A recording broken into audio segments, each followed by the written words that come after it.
ప్రేక్షకులు అందరికీ నమస్సుమాంజలి. Welcome to Sri crazy YouTube channel. Karthika Mahapuranam 17వ అధ్యాయం. మళ్ళా చెబుతున్నాడు సూతుడు.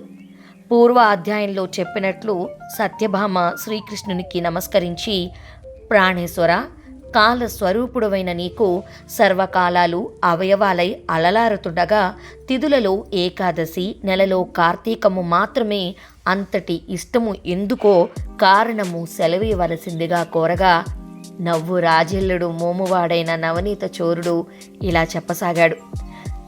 సత్య, చక్కటి ప్రశ్నే వేశావు. ఇది అందరూ కూడా తప్పనిసరిగా తెలుసుకోవలసిన విషయం. గతంలో పృథు చక్రవర్తి నారదుణ్ణి ఇదే ప్రశ్న వేశాడు. అప్పుడు నారదుడు చెప్పిన దానిని ఇప్పుడు నేను నీకు చెబుతాను, విను. నారద ఉవాచ. పృథు చక్రవర్తితో నారదుడు చెబుతున్నాడు, సముద్ర నందనుడైన శంఖడనే రాక్షసుడు త్రిలోక కంటకుడై సర్వ దేవతలను హస్తగతం చేసుకుని వారిని స్వర్గం నుంచి తరిమివేశాడు. పారిపోయిన దేవతలు తమ తమ భార్యా బంధువులతో సహా మేరు పర్వత గృహలలో తలదాచుకున్నారు. అయినా శంఖుడికి తృప్తి కలగలేదు. పదవులు పోయినంత మాత్రాన పట్టుత్వాలు పోతాయా? పదవి లేనప్పుడే పునః దానిని సాధించుకోవడం కోసం తమ బలాన్ని పెంచుకుంటారు. ఆ రీత్యా వేద మంత్రాల వల్ల దేవతలు శక్తివంతములై అవకాశముంది కనుక వేదాలను కూడా తాను కైవసం చేసుకోవాలి అనుకున్నాడు. విష్ణువు యోగ నిద్రాగతుడైన ఒకానొక వేళలో బ్రహ్మ నుండి వేదాలను ఆకర్షించాడు. కానీ యంత్ర మంత్ర బీజాలతో కూడిన వేదాలు శంకుని చేతి నుంచి తప్పించుకుని ఉదకాలలో తలదాచుకున్నాయి. అది గుర్తించిన శంకుడు సాగరంలో ప్రవేశించి వెతికాడు. కానీ వాటిని పసిగట్టలేకపోయాడు. అంతలోనే బ్రహ్మ పూజా ద్రవ్యాన్ని సమకూర్చుకుని మేరు గృహలయ వాసులైన దేవతలందరినీ వెంటబెట్టుకుని వైకుంఠం చేరాడు. సమస్త దేవతలు అందరూ కలిసి వివిధ నృత్య, వాద్య, గీత, నామస్మరణలతోనూ ధూప, దీప, సుగంధ వాయిద్యాలతోనూ కోలాహలం చేస్తూ యోగ నిద్రాగతుడైన శ్రీహరిని మేల్కొల్పే ప్రయత్నాలు చేశారు. ఎట్టకేలకు నిద్రలేచిన ఆ శ్రీహరిని షోడశోపచారాల పూజించి శరణాలు కోరారు దేవతలు. శరణాగతులైన సురతతులను చూసి రమాపతి ఇలా అన్నాడు, మీరు చేసిన సర్వోపచారాలకు సంతోషించిన వాడై మీ పట్ల వరదుడినవుతున్నాను. ఈ కార్తీక శుద్ధ ఏకాదశి రోజు తెల్లవారుజామున నేను మేల్కొనే వరకు మీరు ఏ విధంగానైతే సేవించారో అదే విధముగా ధూప, దీప, సుగంధ ద్రవ్యాలు, నృత్య, గీత, వాద్య, నామస్మరణలతోనూ షోడోపచారాలతోనూ కార్తీక శుద్ధ ఏకాదశి ప్రాతఃవేళ నన్ను సేవించే మానవులు నాకు ప్రియులై నా సాన్నిధ్యాన్ని పొందెదరుగాక.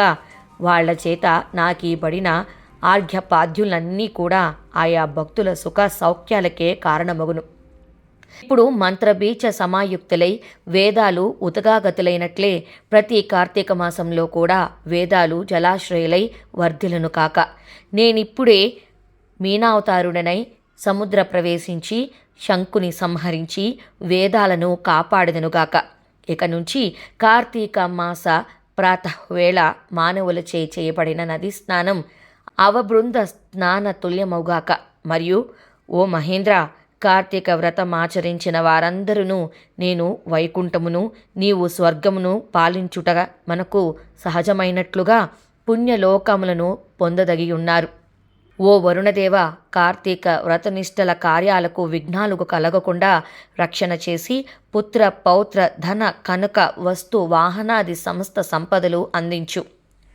ఓ కుబేర, ఏ కార్తీక వ్రతాచరణ వల్ల మానవులు నా యొక్క సారూప్యాన్ని పొంది జీవన్ముక్తులవుతురో అటువంటి వారందరికీ నువ్వు నా ఆజ్ఞానుసారం ధన, ధాన్య సమృద్ధిని కలిగించాలి.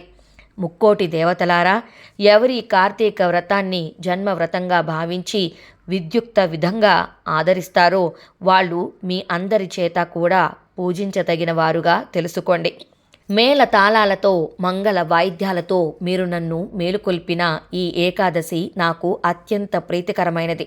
అందువలన కార్తీక వ్రత, ఏకాదశి వ్రతాలనే ఈ రెండిటిని ఆచరించడం కన్నా నా సాన్నిధ్యాన్ని పొందేందుకు మరో దగ్గర దారి లేదని తెలుసుకోవాలి. తపోదాన యజ్ఞ తీర్థార్థులన్నీ స్వర్గఫలాన్ని ఇయ్యగలవేమో గాని నా వైకుంఠ పదాన్ని ఇయ్యలేవు సుమా. 3వ అధ్యాయం సమాప్తం. చతుర్థాధ్యాయం మత్స్యావతారం. భగవానుడైన శ్రీ మహావిష్ణువు దేవతలకలా ఉపదేశించిన వాడే తక్షణమే మహామత్సాసాబకమై వింధ్య పర్వతమందలి కశ్యపుని దోసిలి జలాలలో తోచాడు. కశ్యపుడా చేప పిల్లను తన కమండలంలో ఉంచాడు. మరుక్షణమే ఆ మత్స్యపు కూన పెరిగిపోవడం వలన దానినొక నూతిలో ఉంచాడు. రెప్పపాటు కాలంలోనే ఆసపరీషుసువు నూతిని మించి ఎదిగిపోవడం వలన కశ్యపుడు దానిని తెచ్చి ఒక సరస్సులో ఉంచాడు. కానీ విష్ణువు మీనం సరస్సును కూడా అధిగమించడంతో దానిని సముద్రంలో వదలవలసి వచ్చింది. ఆ మహాసముద్రంలో మత్స్యమూర్తి విపరీతంగా పెరిగి శంకుని వధించి వాడిని తన చేతి శంఖంగా ధరించి బదరీవనానికి చేరి అక్కడ ఎప్పటి వలె విష్ణు రూపాన్ని వహించి ఋషులను చూసి, ఓ మునులారా, వేదాలు ఉదకాలలో ప్రవేశించి రహస్యంగా దాక్కుని ఉన్నాయి. మీరు వెళ్ళి జలాంతర్గ్యములైన ఆ వేదాలను వెతికి తీసుకురండి. నేను దేవగణ సముక్తుడై ప్రయాగలో ఉంటాను అని చెప్పాడు. విష్ణువాజ్ఞను శిరస ధరించిన ఋషులు సముద్రంలోకి వెళ్ళి యజ్ఞ బీజాలతో కూడిన వేదాన్వేషణ ఆరంభించారు. ఓ పృథు మహారాజా, ఆ వేదాలలో నుంచి ఆ ఋషులకు ఎవరికెంత లభ్యమైందో అది వారి శాఖమైంది. తదాదిగా ఆయా శాఖలకు వారు ఋషులుగా ప్రభసించారు. అనంతరం వేదాయుతులై ప్రయాగమందున్న విష్ణువును చేరి వేదాలను తెచ్చామని చెప్పారు.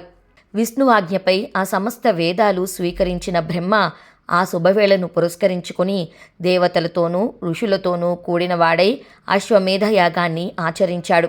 యజ్ఞానంతరం గరుడ సమస్త దేవ గంధర్వ యక్ష పన్నాగ గృహ్యకాలందరూ కూడి శ్రీహరుని ఇలా ప్రార్థించారు. ఓ దేవాదిదేవా, జగన్నాయక, మా విన్నపాలు విను. అత్యంత సంతోషదాయకమైన ఈ సమయంలో మాకు వరప్రదాతవై మమ్మల్ని కాపాడు. హే లక్ష్మీనాథ, నీ అనుగ్రహం వల్లనే బ్రహ్మ తాను నష్టపోయిన వేదాలను ఈ స్థలంలో పొందగలిగాడు. నీ సమక్షంలో మేమందరం యజ్ఞంలోని హర్విభాగాలను పొందాము. కాబట్టి నీ దయ వలన ఈ చోట భూలోకంలో సర్వశ్రేష్టమైనది, నిత్యము పుణ్యవర్ధకమైనది, ఇహపర సాధకమైనదిగాను అవుగాక. అదే విధముగా ఈ కాలంలో మహాపుణ్యవంతమైనది, బ్రహ్మ హత్యాది పాదకాలను సైతం తొలగించేది, అక్షయ ఫలకరమైనది అయ్యేట్లుగా కూడా వరాన్ని అనుగ్రహించు. దేవతల ప్రార్థనను వింటూనే వరదుడైన శ్రీహరి దివ్యమందహాసాన్ని చేశాడు. దైత్యాది దేవతలారా, మీ అభిప్రాయం నాకు సమ్మతమైనది. మీ వాంఛిత ప్రకారమే ఇది పుణ్యక్షేత్రమవుగాక. ఇక నుంచి బ్రహ్మక్షేత్రమనే పేర ప్రఖ్యాతి వహించుగాక. అనతి కాలంలోనే సూర్యవంశీయుడైన భగీరథుడి క్షేత్రానికి గంగను తీసుకుని వస్తాడు. ఆ గంగా సూర్యసుతి అయిన కాళింది ఈ పుణ్యస్థలంలోనే సంగమిస్తాయి. బ్రహ్మాదులైన మీరందరూ నాతో కూడుకున్నవారై ఈ తావుననే సుస్థితుల ఎదురుగాక. ఇది తీర్థరాజముగా ఖ్యాతి వహించుగాక.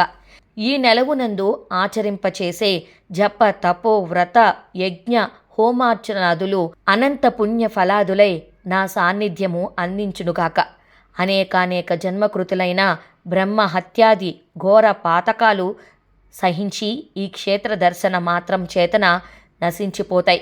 ఇక్కడ నా సామీప్యంలో మరణించిన వాళ్ళు నా యందే లీనమై మరుజన్మ లేని వాళ్ళవుతారు.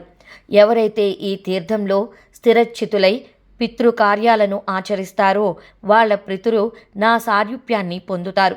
ఈ కాలంలో సర్వదా పుణ్యఫలాన్ని ఇస్తుంది. సూర్యుడు మకరమందుండగా ప్రాతస్నానం చేసిన వాళ్ళని చూసినంత మాత్రం చేతనే సామాన్య దోషాలన్నీ సమసిపోతాయి. వాళ్ళకి నేను క్రమంగా సాలోక్య, సామీప, సారూప్య, సాయుధ్యాలను ప్రసాదిస్తాను. ఓ ఋషులారా, శ్రద్ధాలువై వినండి. నేను సర్వకాల సర్వావస్థల్లోనూ కూడా ఈ బదరీవన మధ్యలోనే విడిది చేసి ఉంటాను. ఏ ఇతర క్షేత్రాల్లో సంవత్సరాలుగా తపస్సు చేయడం వల్ల ఏ ఫలితం కలుగుతుందో ఆ ఫలితాన్ని ఈ క్షేత్రంలో ఒక్కరోజు తపస్సుతోనే పొందవచ్చు. ఈ తీర్థ దర్శనం మాత్రం చేతనే సర్వులు తమ పాపాలను పోగొట్టుకున్నవారే జీవన్ముక్తులవుతారు. శ్రీ మహావిష్ణువు ఈ విధముగా దేవతలకు వరప్రదానం చేసి బ్రహ్మతో కలిసి అంతర్యాతుడయ్యాడు. ఇంద్రాదులందరూ కూడా తమ తమ అంశాలను ఆ క్షేత్రంలోనే విడిచి తాము కూడా అదృశ్యులయ్యారు. ఓ పృథచక్రవర్తి, ఆ బదరీవన యాత్ర దర్శనాదుల చేత మానవులెంతటి పుణ్యాన్ని పొందగలరో అంతటి పుణ్యాన్ని కూడా ఈ కథాశ్రవణం చేతనే పొందగలరు అని చెప్పి ఆగాడు నారదుడు. కార్తీక మహాపురాణం 17వ రోజు పారాయణం సమాప్తం.